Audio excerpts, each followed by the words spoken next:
আসসালামু আলাইকুম। আমি Nargis Akter. Welcome to my another blog. So guys, আজকে বছরের শেষ দিন। এক কথায় বলতে গেলে ২০২৪ সালে আজকে শেষ দিন। সকাল হলে আমরা আরেকটা নতুন বছর পাবো। তো এই শেষ দিনটাকে একটু ভালোভাবে কাটানোর জন্য মেয়েকে নিয়ে বেরোলাম ঘোরার জন্য। তো এই যে আমি ঘুরতে এসেছি দেখো কোথায়। আর আমার সাথে ছিল আমার কিউটি মামুনিটা। এই যে আমার মাটা দেখো। আর আমার সাথে ছিল আমার মা। সো আমরা এই ৩ জন মিলে ঘুরতে এসেছি। আর আমি আজকে তাদেরকে নিয়ে ঘুরতে এসেছি ঢাকা ইকো পার্কে। সো গাইস, ইকো পার্কে ঢুকতেই দেখো এখানে একটা বিরাট বড় একটা ডায়নোসর ছিল। এর আগেও আমি ইকো পার্কে আসছিলাম, বাট তখন এটা ছিল না, এটা নিউলি ওরা করছে। বাট এটা করার জন্য এটা খুবই ভালো হয়েছে, দেখতে খুবই সুন্দর লাগছিল। আর অলিজা তো দেখে খুবই খুশি। সে ডায়নোসরের এখানে অনেকগুলো ছবি তুলছে। তো আমি ডায়নোসরটা পুরো পিক তুলতে চাচ্ছিলাম, বাট এখানে কিছুতেই আমার ক্যামেরা আসতেছিল না। আর অলিজা তো এত ছোট যে ওকে নিতে গেলে আমার ডায়নোসরটাকে নিতে পারছিলাম না। তো এই যে গাইস, আমরা হাঁটতে হাঁটতে এখানে চলে আসলাম ঘোড়ার এখানে। তো অলিজা ঘোড়া দেখে আমাকে দেখাচ্ছে, আম্মু আমি এখানে উঠবো। তো আর কি করার, মেয়ের আবদার তো রাখতেই হবে। তো এই যে আমি ওকে ঘোড়ায় উঠিয়ে দিলাম। যাই এই পিঙ্ক কালার ঘোড়াটায় উঠছে, কারণ ওর পিঙ্ক কালার ঘোড়াটা খুব পছন্দ হয়েছে। তো এই ঘোড়াটা খুব বারবার আমাকে দেখাচ্ছিল যে আম্মু ঘোড়াটা দেখো কত সুন্দর। তো এই যে ঘোড়ায় উঠে ও দেখো খুব মজা পাচ্ছিল। মুনি আমার এই ঘোড়াটা অনেক পছন্দ, আমাকে এমন একটা ঘোড়া কিনে দিবে? অবশ্যই মা, আমি তোমাকে এমন একটা পিঙ্ক কালার ঘোড়া কিনে দিব, ঠিক আছে? কে থ্যাংক ইউ মামুনি। আমি অলিজাকে ঘোড়ায় বসে একটু ভিডিও করতে চাচ্ছিলাম, বাট এখানে এত এত ভাইয়ারা দাঁড়িয়ে ছিল, তাদের জন্য আমি অলিজাকে দেখতেই পাচ্ছিলাম না। দেখো সবাই গার্জিয়ানরা বাচ্চাদের সাথে বসেছিল, বাট আমি শুধু একা নিচে দাঁড়িয়েছিলাম অলিজাকে একা দিয়ে। তো এই যে আমি যতটুকু পারছিলাম অন্য বাচ্চাদেরও ভিডিও নিচ্ছিলাম।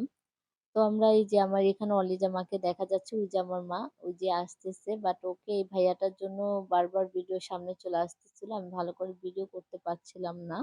সো গাইস, এই যে দেখো ঘোড়া থেকে নেমে যখন হাঁটতে শুরু করলাম অলরেডি সন্ধ্যা হয়ে আসছে। আর এখান দিয়ে বুড়িগঙ্গা নদীটা দেখা যাচ্ছে, এখানে ট্রলার যাচ্ছে, খুবই সুন্দর লাগছিল।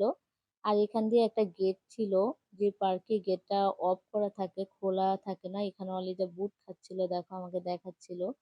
কারণ এখান থেকে আমরা বুট বাদাম অলিজাকে আর আম্মুকে নিয়ে দিছিলাম। তো তারা এভাবে হেঁটে হেঁটে দেখছিল পার্ক, আর ওই বুট বাদাম খাচ্ছিল। তো গাইস, এখানে আজকে এত মানুষ হওয়ার একটাই কারণ ছিল, ইকো পার্কে সচরাচর এত মানুষ হয় না। বাট আজকে এত মানুষ হওয়ার একটাই কারণ ছিল এই প্রোগ্রামটা, কারণ ইকো পার্কের ভিতর আজকে একটা প্রোগ্রাম হচ্ছিল নাচ গানের। দেখতেই পাচ্ছ পার্কের ভিতর ছোটখাটো একটা স্টেজ সাজানো আছে, তারা এই প্রোগ্রামটা সন্ধ্যার পর থেকে শুরু করবে। এখন তো সন্ধ্যা মাত্র হওয়া শুরু করছে, তো এই জন্য এখনো অত মানুষ আসে নাই। আর প্রোগ্রামও স্টার্ট হয়নি। তো আমরা এখানে বসে বাদাম আর বুট খাচ্ছিলাম, এই যে দেখতেই পাচ্ছ। এখন বসার পর আমি অলিজাকে নিয়ে বাবলস রুমে চলে আসলাম, কারণ এই পার্কে আসলে অলিজা বাবলস রুম খুবই পছন্দ করে। তো এই যে এখানে আমি ওকে দিলাম এবং 2টা টিকিট কাটছি, জানি ও কিছু সময় এটার ভিতর থাকতে পারে, কারণ এই জায়গাটা ওর খুবই পছন্দ। তো এই যে দেখতে পাচ্ছ ও এখানে পিছল খেয়ে বাবলসের ভিতর পড়ে যায়, এটাই ওর কাছে খুব ভালো লাগে। তো এখানে অনেক বাচ্চারা ছিল, অনেক ক্রাউড ছিল ভিতরে, কারণ আজকে আসলে বাচ্চাদের তো স্কুল বন্ধ, এই জন্য অনেক বাচ্চারাই আসলে ঘুরতে বের হয়েছে। তো এই যে দেখতে পাচ্ছ বাচ্চারা খেলতে খুবই ভালো লাগছিল, সব বাচ্চারা মিলেঝিলে খেলতেছিল। এই দেখো অনেক ক্রাউড হচ্ছিল, অনেক বাচ্চারা ছিল। তো অলিজা খুবই এনজয় করছিল ও খেলার জন্য, ও খেলার পাগল, তো খেলতে ভালো লাগে ওর। তো গাইস, এখান থেকে বেরিয়ে এখানে আমি কিছু খাওয়া দাওয়া করে নিলাম। জাস্ট সামান্য কিছু খাওয়া দাওয়া করছি, কারণ অলরেডি রাত হয়ে গেছে, রাত 7টা বেজে গেছে। তো আমরা এখন বাসার উদ্দেশ্যে রওনা দিব গাইস। তো ওকে গাইস, সবাই ভালো থেকো, সুস্থ থেকো, আল্লাহ হাফেজ।